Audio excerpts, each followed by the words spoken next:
All right, let's talk about stroke, also known as CVA.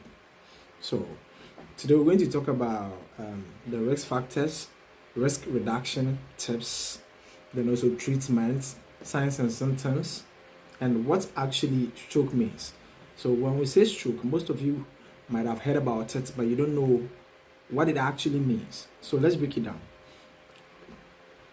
Basically, stroke is loss of brain function due to disturbance in the blood supply to the brain. This blood that is being transported to the brain carries oxygen, which helps the brain to function. So when there's a blockage or there's a disturbance in the blood supply to the brain, one experiences stroke. According to research, stroke is the third leading cause of death globally. So it's a serious complication or it's a serious problem, but we don't really pay much attention to it.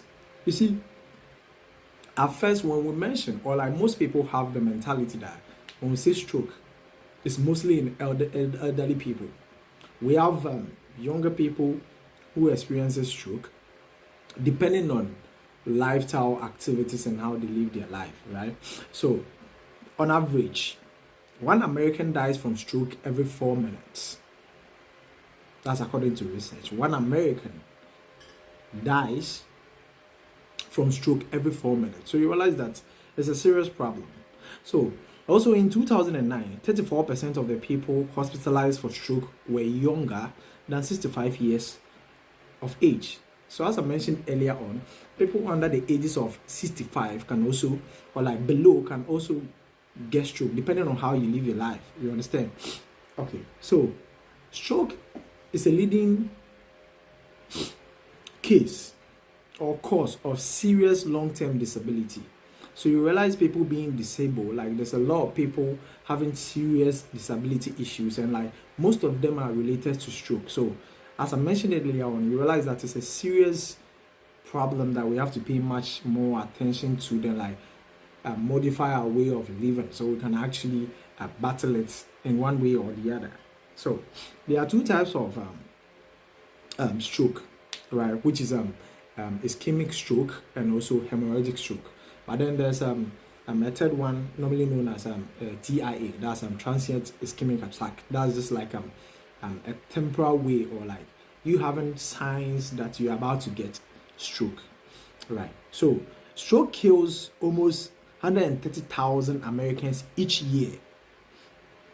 That's 1 out of 19 deaths that is being recorded. You realize that one person died out of stroke, and that's a very serious issue. So without wasting more time, let me talk about ischemic stroke. So ischemic stroke is a situation whereby blood supply to the brain is reduced or stopped, leading to dysfunction of the brain tissues in the area. So what can actually cause ischemic stroke is either thrombosis, embolism, systemic hypoperfusion. Then that generally decreases in blood supply. Example, in a situation like shock, that's when we have systemic hypoperfusion. So there's another one too, which is venous thrombosis. So with ischemic stroke, it contributes to the larger amount of people suffering from stroke. So most often people having stroke is the higher percentage is ischemic stroke and not hemorrhagic. So ischemic take about 85% of stroke situations or conditions. Then with the hemorrhagic stroke, that takes about 15% of recorded cases. So you realize that mostly people having stroke will probably be ischemic stroke and not hemorrhagic, right? So hemorrhagic stroke is also when there's a blast, or when there's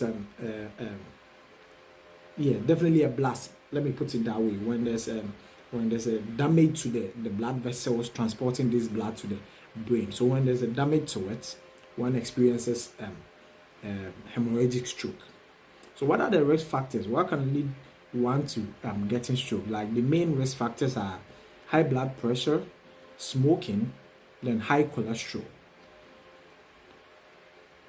So when we talk about the risk factors, these are the things you do that can predispose you, or these are situations that can predispose you from into getting a stroke, right? Now let's talk about risk reduction tips, things that you can do that can actually prevent you from getting stroke. One is eating healthy diets. One has to eat healthy to avoid getting stroke. We have maintaining a healthy weight. So you have to make sure you are not obese. So probably when you maintain a healthy weight, you prevent yourself from getting stroke. Then gaining enough or getting enough exercise. If you exercise regularly and like I don't know how to put it so that you get to understand it. Like you have to make it on you meet a specific limit. Yeah, when it comes to you exercising. Then we have you not smoking, probably. Then limiting alcohol intake. Then check your blood cholesterol. You control your blood pressure. You manage your diabetes. Then you manage your heart diseases. Now, I spoke about a minor part or a temporal part, which is the transient ischemic attack I spoke about initially. It is also termed as a mini stroke, and like that's a temporal blockage with no permanent damage. You see, so it's basically a warning sign of future stroke. Now, what are the clinical features of stroke? The first thing is we have face dropping or paralysis. Another one is arm weakness or cognitive dysfunction. Then we have speech difficulty. Now, how do we diagnose stroke? How do you know that someone is suffering from stroke? We can use CT scan. We have MRI, which is most sensitive. Then we come to the treatment of this stroke. One,